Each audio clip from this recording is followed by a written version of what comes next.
श्रीमद् भागवत महापुराण के प्रथम स्कंद का चतुर्दश अध्याय एक अत्यंत मार्मिक और रहस्यमय प्रसंग प्रस्तुत करता है। इस अध्याय में महाराज युधिष्ठिर अपने चारों ओर घट रही विचित्र और भयानक घटनाओं को देखकर गहरे संशय में पड़ जाते हैं। अपशकुनों की बढ़ती श्रृंखला उनके हृदय में अनिष्ट की आशंका उत्पन्न करती है। उसी समय द्वारका से अर्जुन का लौटना केवल एक यात्रा नहीं बल्कि एक युगांतकारी परिवर्तन का संकेत बनकर सामने आता है। यह अध्याय भगवान श्री कृष्ण के अप्रकाट्य के पश्चात उत्पन्न शून्यता, धर्म की डगमगाहट और पांडवों की अंतःपीड़ा को अत्यंत भावपूर्ण ढंग से दर्शाता है। तो आइए शुरू करते हैं इस अध्याय को।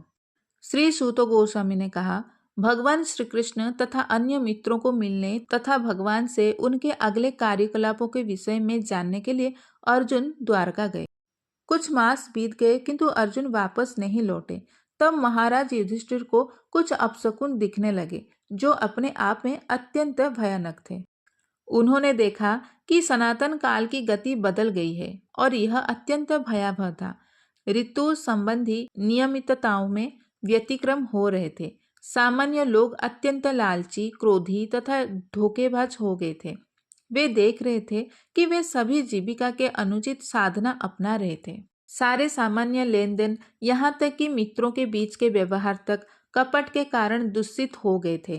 पारिवारिक मामलों में पिता माता तथा पुत्रों के बीच, शुभचिंतकों के बीच तथा भाई भाई के बीच सदैव गलतफहमी होती थी।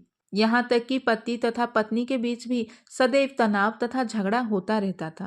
कालक्रम में ऐसा हुआ कि लोग लोभ, क्रोध, गर्व इत्यादि के अभ्यस्त हो गए। महाराज युधिष्ठिर ने इन सब अपशकुनों को देखकर अपने छोटे भाई से कहा, भीमसेन से कहा, मैंने अर्जुन को द्वारका भेजा था कि वह अपने मित्रों से भेंट कर आए और भगवान श्री कृष्ण से उनका कार्यक्रम जानता आए। जब से वह गया है तब से 7 मास बीत चुके हैं, फिर भी वह लौटा नहीं। मुझे ठीक से पता नहीं है कि वहां क्या हो रहा है। क्या वो अपनी मर्त्यलोक की लीलाओं को छोड़ने जा रहे हैं जैसा देवर्षि नारद ने इंगित किया था? क्या वह समय आ भी चुका है? केवल उन्हीं से हमारा सारा राजसी ऐश्वर्य, अच्छी पत्नियां, जीवन, संतान, प्रजा के ऊपर नियंत्रण, शत्रुओं पर विजय तथा उच्च लोकों में भावी निवास सभी कुछ संभव हो सका। यह सब हम पर उनकी अहेतु की कृपा के कारण है। हे पुरुष व्याघ्र, जरा देखो तो कि देवी प्रभावों, पृथ्वी की प्रतिक्रियाओं तथा शारीरिक वेदनाओं के कारण उत्पन्न होने वाली कितनी खतरनाक आपदाएं हमारी बुद्धि को मोहित करके निकट के भविष्य में आने वाले खतरे की सूचना दे रही हैं। मेरे शरीर का बायां भाग, मेरी जांघें, भुजाएं तथा आंखें बारंबार फड़क रही हैं। भय से मेरा हृदय धड़क रहा है। ये सब अनिष्ट घटना को सूचित करने वाले हैं। हे भीम, जरा देखो तो यह सियारिन किस तरह उगते हुए सूर्य को देखकर रो रही है और अग्नि उगल रही है, और यह कुत्ता किस तरह निर्भय होकर मुझ पर भूख रहा है। हे भीमसेन, हे पुरुष व्याघ्र, अब गाय जैसे उपयोगी पशु मेरी बाईं ओर से निकले जा रहे हैं और गधे जैसे निम्न पशु मेरी प्रदक्षिणा कर रहे हैं। मेरे घोड़े मुझे देखकर रोते प्रतीत होते हैं। जरा देखो तो यह कबूतर मानो मृत्यु का दूत हो। उल्लुओं तथा उनके प्रतिद्वंदी कौओं की चीख मेरे हृदय को दहला रही है। ऐसा प्रतीत होता है मानो वे संपूर्ण ब्रह्मांड को शून्य बना देना चाहते हैं। जरा देखो तो किस तरह धुआं आकाश को घेरे हुए हैं। ऐसा प्रतीत हो रहा है मानो पृथ्वी तथा पर्वत कांप रहे हों। बिना बादलों की यह गर्जन तो जरा सुनो, और आकाश से गिरते वज्रपात को तो देखो। वायु तेजी से बह रही है और वह सर्वत्र धूल बिखरा कर अंधेरा उत्पन्न कर रही है। बादल सर्वत्र रक्तिम आपदाओं की वर्षा कर रहे हैं।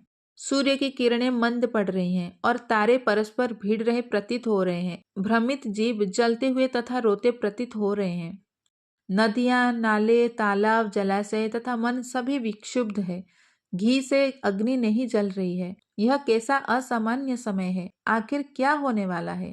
बछड़े न तो गौओं के थनों में मुंह लगा रहे हैं, न गौवें दूध देती है। वे आंखों में आंसू भरे खड़ी खड़ी रंभा रही है और बेलों को चरागाहों में कोई प्रसन्नता नहीं हो रही है। मंदिर में अर्च विग्रह रोते, शोक करते तथा पसीजते प्रतीत हो रहे हैं। ऐसा लगता है कि वे प्रयाण करने वाले हैं। सारे नगर, ग्राम, कस्बे, बगीचे, खाने तथा आश्रम अब सौंदर्य विहीन तथा समस्त आनंद से रहित हैं। मैं नहीं जानता कि हम पर किस तरह की विपत्तियां आने वाली हैं। मैं सोचता हूँ कि पृथ्वी पर की ये सारे उथल पुथल विश्व के सौभाग्य की किसी बहुत बड़ी हानि को सूचित करने वाले हैं। संसार भाग्यशाली था कि उस पर भगवान के चरणों कमलों के पदचिन्ह अंकित हुए, किंतु ये लक्षण यह सूचित कर रहे हैं कि अब आगे ऐसा नहीं रह पाएगा। हे ब्राह्मण शौनक, जब महाराज युधिष्ठिर उस समय पृथ्वी पर इन अशुभ लक्षणों को देख रहे थे और अपने मन में इस प्रकार सोच रहे थे, तभी अर्जुन यदुओं की पुरी द्वारका से वापस आ गए। जब उसने राजा के चरणों पर नमन किया तो राजा ने देखा कि उनकी निराशा अभूतपूर्व थी। उनका सिर नीचे झुका था और उनके कमल नेत्रों से आंसू झर रहे थे। हृदय की उद्विग्नताओं के कारण अर्जुन को पीला हुआ देखकर राजा ने नारद मुनि द्वारा बताए गए संकेतों का स्मरण करते हुए मित्रों के मध्य में ही उनसे पूछा। महाराज युधिष्ठिर ने कहा, मेरे भाई, मुझे बताओ कि हमारे मित्र तथा संबंधी यथा मधु, भोज, दशार्ह, आह्र, सात्वत, अंधक तथा यदुवंश के सारे सदस्य अपने दिन सुख से बिता रहे हैं ना? मेरे आदरणीय नाना सुरसेन प्रसन्न तो हैं, तथा मेरे मामा वसुदेव तथा उनके छोटे भाई ठीक से तो हैं। देवकी इत्यादि उनकी सातों पत्नियां परस्पर बहिनें हैं। वे तथा उनके पुत्र एवं बहुएं सब सुखी तो हैं। क्या उग्रसेन, जिसका पुत्र दुष्ट कंस था, तथा उनका छोटा भाई अब भी जीवित हैं? क्या हृदिक तथा उसका पुत्र कृतवर्मा कुशल से हैं? क्या अक्रूर, जयंत, गद, सारण तथा शत्रुजित प्रसन्न हैं? भक्तों के रक्षक भगवान बलराम कैसे हैं? वृष्णिकुल के महान सेनापति प्रद्युम्न कैसे हैं? वे प्रसन्न तो हैं। और भगवान के पूर्ण अंश अनिरुद्ध ठीक से तो हैं। कृष्ण के सभी सेना नायक पुत्र यथा सुषेण, चारुदृष्ण, जाम्बवती पुत्र सांब तथा ऋषभ अपने अपने पुत्रों समेत ठीक से तो रह रहे हैं। इसके अतिरिक्त श्रुतदेव, उद्धव तथा अन्य नंद, सुनंद तथा अन्य मुक्तात्माओं के नायक जो भगवान के नित्य संगी हैं, भगवान बलराम तथा कृष्ण द्वारा सुरक्षित तो हैं। वे सब अपना अपना कार्य ठीक से चला रहे हैं ना? वे जो हमसे नित्य मैत्री पास में बंधे हैं, हमारी कुशलता के बारे में पूछते तो हैं।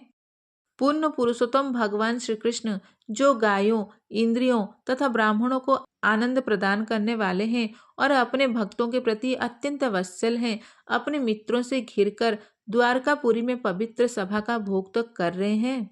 परम भोक्ता आदि भगवान तथा जो मूल भगवान अनंत हैं, बलराम यदुवंश रूपी सागर में समस्त ब्रह्मांड के कल्याण, सुरक्षा तथा उन्नति के लिए निवास कर रहे हैं और सारे यदुवंशी भगवान की भुजाओं द्वारा सुरक्षित रहकर वैकुंठ वासियों की भांति जीवन का आनंद उठा रहे हैं। समस्त सेवाओं में सर्वाधिक महत्वपूर्ण भगवान चरणों कमलों की शुश्रूषा करने मात्र से द्वारका स्थित सत्यभामा के अधीक्षण में रानियों ने भगवान को प्रेरित किया कि वे देवताओं को जीत लें। इस प्रकार रानियां उन वस्तुओं का भोग कर रही हैं जो वज्र के नियंत्रक की पत्नियों द्वारा भोग्य हैं। बड़े बड़े यदुवंशी वीर भगवान श्री कृष्ण की बाहुओं द्वारा सुरक्षित रहकर सभी प्रकार से निर्भय बने रहते हैं। अतएव उनके चरण उस सुधर्मा के सभा भवन में पड़ते रहते हैं जो सर्वश्रेष्ठ देवताओं के लिए हैं, किंतु जो उनसे छीन लिया गया था। मेरे भाई अर्जुन, मुझे बताओ कि तुम्हारा स्वास्थ्य ठीक तो है? ऐसा लगता है कि तुम्हारे शरीर की कांति खो गई है। क्या द्वारका में दीर्घकाल तक रहने से, अन्यों द्वारा असम्मान तथा उपेक्षा दिखलाने से ऐसा हुआ है? कहीं किसी ने तुम्हें अपमानजनक शब्द तो नहीं कहे, या तुम्हें धमकाया तो नहीं? क्या तुम याचक को दान नहीं दे सके, या किसी से अपना वचन नहीं निभा पाए? तुम तो सदा से सुपात्र जीवों के यथा ब्राह्मणों, बालकों, गायों, स्त्रियों तथा रोगियों के रक्षस रहे हो। क्या तुम उनके शरण मांगे जाने पर उन्हें शरण नहीं दे सके? तुमने दुश्चरित्र स्त्री से समागम किया है, अथवा सुपात्र स्त्री के साथ तुमने भद्र व्यवहार नहीं किया, अथवा तुम मार्ग में किसी ऐसे व्यक्ति के द्वारा पराजित किए गए हो जो तुमसे निकृष्ट है या तुम्हारे समकक्ष हो? क्या तुमने उन वृद्धों तथा बालकों की परवाह नहीं की जो तुम्हारे साथ भोजन करने के योग्य थे? क्या उन्हें छोड़कर तुमने अकेले भोजन किया है? क्या तुमने कोई अक्षम्य गलती की है जो निंदनीय मानी जाती है? अथवा कहीं ऐसा तो नहीं है कि तुम इसीलिए रिक्त अनुभव कर रहे हो क्योंकि तुमने अपने घनिष्ठ मित्र भगवान कृष्ण को खो दिया हो? हे मेरे भ्राता अर्जुन, तुम्हारे इतने हताश होने का मुझे कोई अन्य कारण नहीं दिखता। इस अध्याय के माध्यम से हमें यह गहन बोध होता है कि जब भगवान श्री कृष्ण पृथ्वी से अपने धाम को प्रस्थान करते हैं, तब केवल पांडव ही नहीं बल्कि संपूर्ण संसार उनकी अनुपस्थिति को अनुभव करता है। महाराज युधिष्ठिर के देखे गए अपशकुन सत्य सिद्ध होते हैं और अर्जुन का द्वारका से लौटना उस दिव्य सत्य की पुष्टि करता है जिसे स्वीकार करना अत्यंत कठिन था। यह अध्याय हमें सिखाता है कि ईश्वर की कृपा के बिना बल, बुद्धि और पराक्रम भी निष्प्रभ हो जाते हैं और केवल भक्ति एवं स्मरण ही जीवन का सच्चा सहारा है। जय श्री कृष्ण। हरि बोल।